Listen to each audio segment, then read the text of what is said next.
Every year on January 26th, we see this incredible spectacle, India's Republic Day Parade.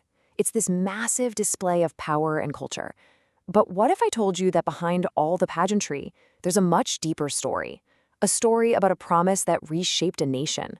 So today, let's pull back the curtain and really dig into that. Yeah, this really gets to the heart of it.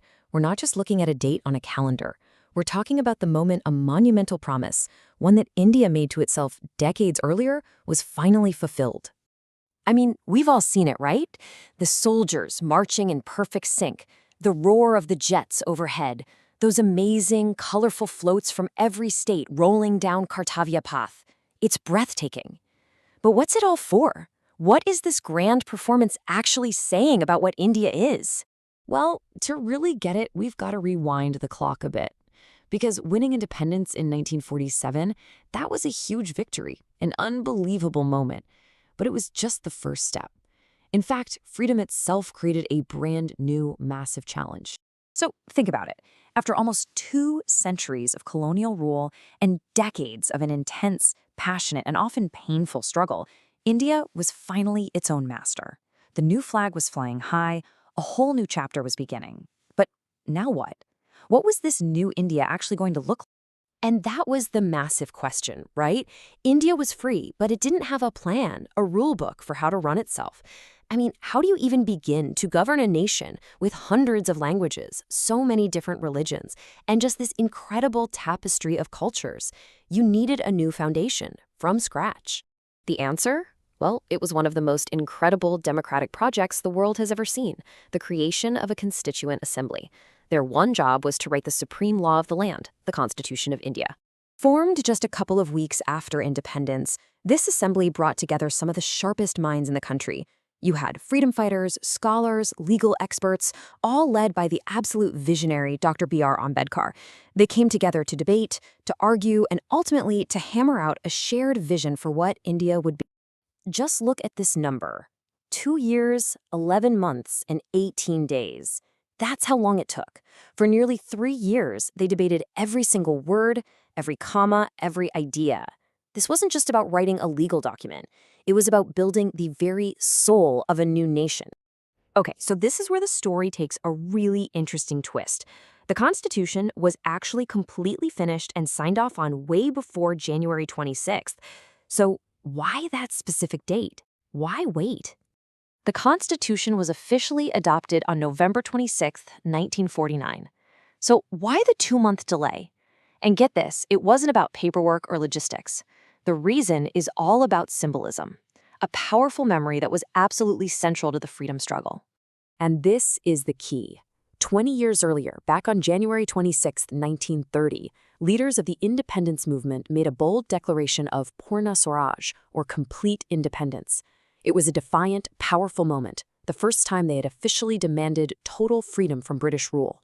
That date, January 26th, became legendary in the freedom movement. So you see what they did. By choosing to enforce the Constitution on January 26th, the nation's new leaders were creating a powerful link. They were tying the reality of the new republic directly to the dream of Purna Swaraj. It was an amazing tribute, turning a historic day of declaration into a day of actualization. And that brings us right back to that parade we see today, because it's not just for show. It's basically a giant moving story. Those marching soldiers, they represent the sacrifice and constant vigilance needed to protect the Republic's ideals. The floats from every state, that's a celebration of the unity and diversity that the Constitution guarantees. And the jets screaming overhead, that's a clear symbol that this hard-won freedom will always be protected. Okay, so we've talked about the history, the spectacle, but what does all this Republic stuff actually mean for everyday people, for you and me? This is where it gets really personal. This is the absolute game changer. For centuries, power in India had flowed from the top down, from a king, an emperor, a colonial ruler. A republic flips that script completely. It says that power starts with the people and flows up to the government. The government serves the people, not the other way around. So what does that look like in real life? It means that your one vote, your single vote, has power. It's your tool to choose who represents you and to hold them accountable. It's the freedom for a journalist to report the facts, to ask tough questions, to express an opinion, without being silenced. That's a bedrock of any real republic.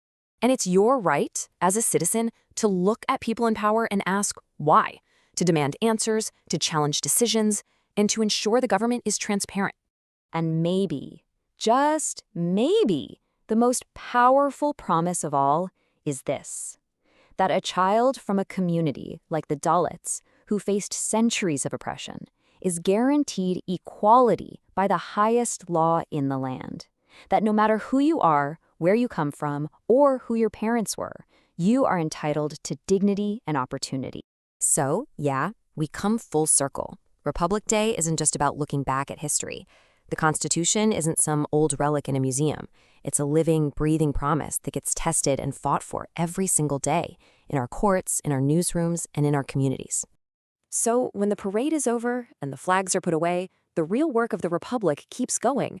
It's this constant, messy, beautiful effort to live up to those incredible ideals. And that really just leaves one final question for all of us to think about. What does that living promise of justice, liberty, and equality mean to you today?